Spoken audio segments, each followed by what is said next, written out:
मुलीवर अत्याचार झाल्यानंतर सोलापुरातील 46 मदरशांमधील मौलवींची सखोल माहिती गोळा करण्याचं काम पोलिसांनी सुरू केलं आहे।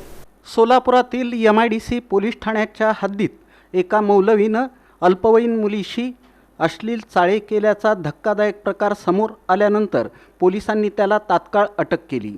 पोलिसांनी या घटनेची गंभीर दखल घेत शहर पोलीस आयुक्तालयाच्या वतीनं अधिकची खबरदारी म्हणून मोठी मोहीम हाती घेण्यात आली आहे। शहर पोलीस आयुक्तालयाच्या हद्दीत एकूण 46 धार्मिक शिक्षण देणारी मदरसे आहेत।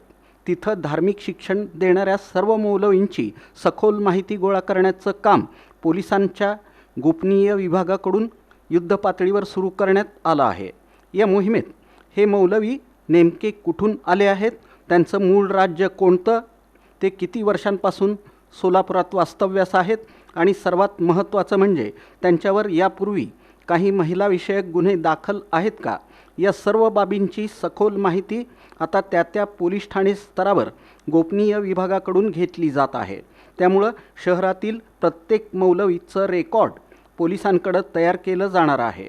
सोलापूर शहरातील फौजदार चौडी पोलीस ठाण्याच्या हद्दीत 13, जेल रोड 5, MIDC 15 आणि विजापूर नाका पोलीस ठाण्याच्या हद्दीत 13 अशी शहरात एकूण 46 मदरसे आहेत। हे मदरसे कोणकोणत्या संस्थांशी संलग्नित आहेत, या संस्थांचा थेट संबंध शिक्षण विभागाशी येत नाही।